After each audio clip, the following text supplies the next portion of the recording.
Hi friends, welcome to திரை தமிழன் reviews. இன்னைக்கு வீடியோல எந்த மூவியை பத்தி பார்க்க போறோம்னா, ரீசெண்டா தியேட்டர் ரிலீஸ் ஆன வித் லவ் படத்தை பத்தி தான் இன்னைக்கு மூவி ரிவ்யூல பார்க்க போறோம். இந்த படத்துல அபிஷன் ஜீவன், அனுஸ்வரா ராஜன் மற்றும் பலர் நடிச்சிருக்காங்க. இந்த படத்தை டைரக்ட் பண்ணது மதன்கிற புது டைரக்டர். வாங்க படத்துக்குள்ள போலாம். இந்த படத்தோட கதை என்னன்னா, ஹீரோ வந்துட்டு ஒரு யுவன் ஃபேனா இருப்பாரு. அவருக்கு வந்துட்டு டிராயிங் பண்றது, டிசைனிங் பண்றது அந்த மாதிரி ஒர்க்கை பண்ணிட்டு இருக்காரு ஃப்ரீலான்சிங்கா. அவருக்கு வந்து வீட்டுல பொண்ணு பார்த்துட்டு இருக்காங்க. ஆனா எந்த பொண்ணு செட் ஆகாம இருக்கும். ஒரு நாள் அவங்க அக்கா ஃபோன் பண்ணி ஒரு காஃபி ஷாப் அட்ரஸை கொடுத்து, அங்க உனக்கு ஒரு பொண்ணு வெயிட் பண்ணிட்டு இருக்கா, நீ போய் வெயிட் பண்ணி பேசு அப்படின்ற மாதிரி சொல்லிட்டு கட் பண்ணிடுவாங்க. எந்த இன்ஸ்டாகிராம் ப்ரொஃபைலோ இல்ல போட்டோவோ எதுவுமே காட்டாம இந்த ட்ரெஸ்ஸை மட்டும் போட்டுட்டு போ அப்படின்ற மாதிரி சொல்லி சொல்றாங்க. அதே மாதிரி அவர் ஒரு ப்ளூ கலர் சட்டை போட்டுட்டு இந்த காஃபி ஷாப் போறாரு. அங்க போனா அங்க ஒரு பொண்ணு வெயிட் பண்ணிட்டு இருக்கு. இவர் போய் பேசுறாரு. ஆனா அந்த பொண்ணுக்கு இந்த கல்யாணத்துல இஷ்டமே இல்லை போல இருக்கு. அந்த பொண்ணு தான் பாய் ஃப்ரெண்டை கூட்டிட்டு வந்து, நான் இவரை தான் லவ் பண்ணிட்டு இருக்கேன், எனக்கு இந்த கல்யாணத்துல இஷ்டம் இல்லை, உங்களுக்கு வேற யாராவது நல்ல பொண்ணா கிடைக்கும் அப்படின்னு சொல்லிட்டு கிளம்பி போயிருது. அதுக்கப்புறம் அவங்க அக்காவை திட்டிக்கிட்டு காண்டில் தம் அடிச்சுட்டு இருக்காரு. அப்ப பின்னாடி இருந்து யாரோ ஒருத்தங்க கூப்பிடுற மாதிரி தெரியுது. பின்னாடி திரும்பி பார்த்தா நம்ம படத்தோட ஹீரோயின். அப்பதான் அவர் முத பாக்குறாரு. ஹீரோயின் வந்துட்டு அவங்க அக்கா பேரை சொல்லி சத்யாவா அப்படின்ற மாதிரி சொல்றாங்க. ஆமா அப்படின்னு சொல்லி நீங்க தான் என்னை பார்க்க வந்தீங்களா அப்படின்ற மாதிரி ஹீரோ கேட்கிறாரு. ஆமா, அப்ப இதுக்கு முன்னாடி வந்தவங்க அப்படின்ற மாதிரி சொல்லி ரெண்டு பேரும் பேச ஆரம்பிக்கிறாங்க. இவர் பார்க்க வந்த பொண்ணு இந்த பொண்ணு தான், ஹீரோயினை தான் பார்க்க வந்திருப்பாரு. ஆனா மாத்தி வேற ஒரு பொண்ணை பார்த்துட்டு காண்டில இருப்பாரு. அதுக்கப்புறம் ரெண்டு பேரும் பேசுவாங்க. அவரோட விஷயத்தெல்லாம் சொல்லுவாரு. இந்த மாதிரி நான் ஒர்க் பண்ணிட்டு இருக்கேன், இந்த மாதிரி விஷயங்கள்லாம் சொல்லிட்டு இருப்பாரு. ஆனா ஹீரோயினுக்கு அதெல்லாம் மேட்டர் கிடையாது. அதுக்கப்புறம் ஹீரோயின் வந்துட்டு ஒரு இன்ஃபுளுசரா இருப்பாங்க. ஹீரோவை பார்த்து உங்களுக்கு ஏதாவது பாஸ்ட்ல லவ் இருக்கா அப்படின்ற மாதிரி கேட்பாங்க. ஸ்கூல் டைம்ஸ், காலேஜ் டைம்ல அந்த மாதிரி. ஹீரோவுக்கு வந்துட்டு ஸ்கூல் டைம்ல ஒரு லவ் இருக்கும் அப்படிங்கிற மாதிரி சொல்லுவாங்க. அதை வந்து பிளாஷ்பேக்கா காட்டுவாங்க. இவர் வந்து ஒரு முஸ்லீம் பொண்ணை லவ் பண்ணிட்டு இருப்பாரு. போராட்டத்தெல்லாம் பேசுவாரு. ஆனா அந்த பொண்ணுக்கும் லைட்டா டவுட் வரும். கொஞ்சம் நல்லா பழகிற மாதிரியே தெரியும். அதுக்கப்புறம் அவர் கூட ஒரு ஃப்ரெண்டு இருப்பான்.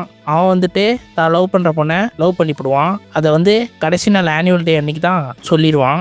ஏன்னா ஹீரோ வந்துட்டு ப்ரப்போஸ் பண்ண போகிறேன் அப்படின்ற மாதிரி சொல்லிட்டு இருப்பான். ஏன்னா ஸ்கூலே முடிய போகுது, இதுக்கு மேலே விடக்கூடாது அப்படின்னு சொல்லும் போது ஹீரோவோட ஃப்ரெண்டு இந்த விஷயத்த போட்டு உடைச்சிருவான். இவருக்கு அப்படியே மனசே வெறுத்து போயிடும். அந்த சமயத்துல ஸ்கூலில் அந்த ஆனுவல் டே டைமில் ஒரு பிரச்சனை நடக்கும். ஒரு வாத்தியார் வந்துட்டு கேர்ள்ஸ் டாய்லெட் எட்டி பார்த்துட்டான், அங்கே நின்றுட்டான் அப்படின்ற மாதிரி பேரண்ட்ஸ் எல்லாம் கம்ப்ளைண்ட் பண்ணிட்டு இருப்பாங்க. அது ஒரு பிரச்சனையாக போயிட்டு இருக்கும். அது யாருன்னு பார்த்தா ஆக்டர் சரவணன் தான் அந்த வாத்தியாரு. அவர் பிளாஷ்பேக்ல என்ன நடந்திருக்குன்னா, ஹீரோ வந்து ஒரு டைம்ல அடிச்சிருப்பாரு. அதை மனசுல வச்சுட்டு ஹீரோ, இவர் வேற காதல் தோல்வியில வேற இருக்காரு, அதெல்லாம் மனசுல வச்சுக்கிட்டு டீச்சரை போய் சப்புன்னு அரைஞ்சிட்டு அந்த இடத்த விட்டு கிளம்பி போயிடுறாரு. அதை வந்து அப்படியே ஹீரோயின்ட்ட சொல்றாரு. அதுக்கப்புறம் ஹீரோயின் வந்துட்டு அவங்களோட லவ் லைஃபை சொல்ல ஆரம்பிக்கிறாங்க.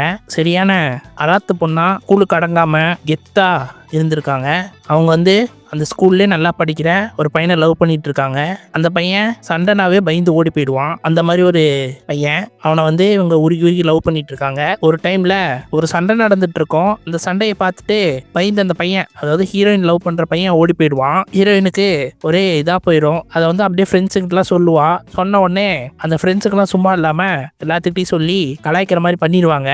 அதனால ஹீரோயின் மேல அந்த பையன் செம காண்டில் இருப்பான், பேச மாட்டான் சரியா. அதான் ஹீரோயினுக்கும் ஒரே கஷ்டமா போயிடும். கடைசியில் ரொம்ப பேச ட்ரை பண்ணுவாங்க, ஆனா எதுவுமே நடக்காம போயிடும். அதான் ஹீரோ வந்து வாத்தியார் அடிச்சு விடுவாருல்ல, அதுல வந்து பிரச்சனையாகி மொத்தமா யாருமே பேசாத மாதிரி ஆயிடும். அதுக்கப்புறம் ஹீரோயின் வந்துட்டு தான் பிளாஷ்பேக்கை சொல்லி முடிக்கிறாங்க. இந்த மாதிரி நான் அந்த பையனை ப்ரப்போஸே பண்ணல அப்படின்ற மாதிரி சொல்லி முடிக்கிறாங்க. அதுக்கப்புறம் ஹீரோயினுக்கு ஒரு ஐடியா கிடைக்குது. நீங்க லவ் பண்ற பொண்ணுகிட்ட ப்ரப்போஸ் பண்ணல, நானும் நான் லவ் பண்ற பையன்கிட்ட ப்ரப்போஸ் பண்ணல, ரெண்டு பேரும் அவங்கள தேடி கண்டுபிடிச்சி லவ் ப்ரப்போஸ் பண்ணுவோம், சும்மா ஒரு ஃபன்னுக்கோசரம் பண்ணுவோம் அப்படின்ற மாதிரி சொல்றாங்க. ஆனா ஹீரோவுக்கு அதெல்லாம் இன்ட்ரெஸ்டே இருக்காது. ஹீரோயினை எப்படியாவது இம்ப்ரெஸ் பண்ணி எப்படியாவது கல்யாணம் பண்ணிக்கணும் அப்படின்ற மாதிரி தான் நினைச்சிட்டு இருப்பாரு. ஆனா ஹீரோயின் வந்துட்டு ரொம்ப சின்சியரா அந்த பையனை தேடிட்டு இருப்பாங்க. அதுக்கப்புறம் ஒரு நாள் ஹீரோயின் என்ன பண்ணுவாங்க, ஹீரோவோட லவ்வரை கண்டுபிடிச்சிருவாங்க. கண்டுபிடிச்சி அவங்க கிட்ட பேச வைப்பாங்க. ஹீரோவும் போய் தான் சொல்ல வந்தது எல்லாத்தையும் சொல்லிடுவாரு. ஆனா அந்த பொண்ணு கேஷுவலா எடுத்துக்கிட்டு கலாய்ச்சுட்டு இது பண்ணிடும். எல்லாருமே நல்லா ஃப்ரெண்ட்ஸ் ஆயிடுவாங்க. அதுக்கப்புறம் ஹீரோயின் டர்ன் வருது.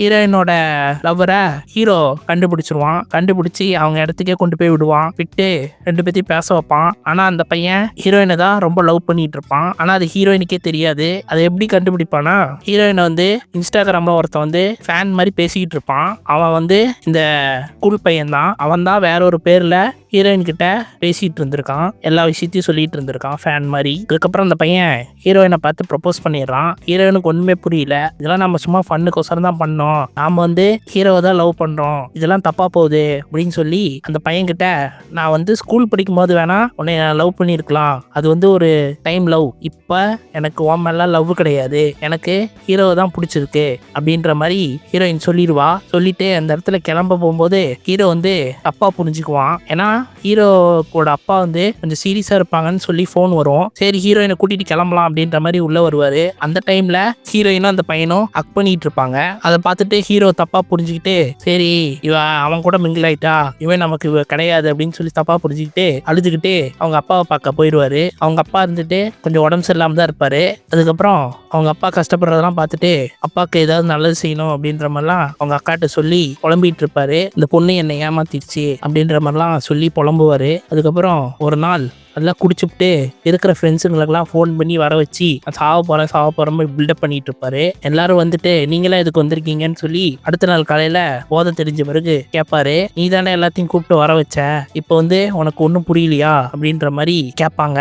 அதுக்கப்புறம் ஹீரோயினை லவ் பண்ணிட்டு இருந்த அந்த பையன் ஹீரோவை பார்க்க நேரடியாக வந்துருவான். உங்களையும் ஃபோன் பண்ணி கூப்பிட்டேன்னா நான் ப்ரோ அப்படின்ற மாதிரி ஹீரோ கேட்பான். இல்லை நான் வந்து உங்ககிட்ட ஒரு விஷயத்த சொல்ல தான் வந்தேன் அப்படின்ற மாதிரி இந்த பையன் சொல்லுவான். அப்போதான் நடந்த விஷயத்த எல்லாத்தையும் சொல்லுவான். ஹீரோவுக்கு அப்பதான் மூச்சே வரும். உடனே ஹீரோயினை பார்க்க வேகமா கிளம்பி போவாரு. போனா ஹீரோயின் வீட்டுக்கு கீழே தான் நிப்பா. பார்த்துட்டு சாரின்னு கேட்பாரு. அதுக்கப்புறம் ஹீரோயினும் கொஞ்சம் முரடு பிடிப்பாங்க. அதுக்கப்புறம் 2 பேரும் சேர்ந்துருவாங்க. அதுக்கப்புறமா டைரக்டர் வந்து நமக்கு ஒரு விஷயத்த காட்டுறாரு. இவங்க 2 பேருமே ஏதோ ஒரு வகையில கனெக்ட் ஆயிருக்காங்க. ஸ்கூல் படிக்கும் போது லவ் பண்ணும் போதும் சரி, எல்லா விஷயத்திலுமே இவங்க கனெக்ட் ஆயிருக்காங்க.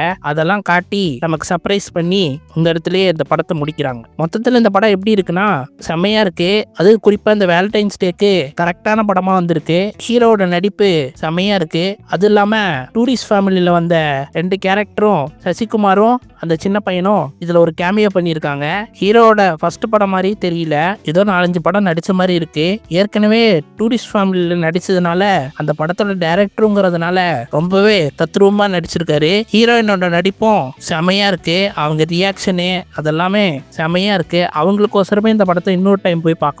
மறக்காம எல்லாரும் தியேட்டரில் போய் செக் பண்ணி பாருங்க, சப்போர்ட் பண்ணுங்க. இந்த வீடியோ பிடிச்சிருந்தா லைக் பண்ணுங்க, ஷேர் பண்ணுங்க, கமெண்ட் பண்ணுங்க, மறக்காம சப்ஸ்கிரைப் பண்ணுங்க, பக்கத்துல இருக்க பெல் பட்டனை அமைக்கிருங்க. இன்னொரு வீடியோல சந்திப்போம். தேங்க்யூ.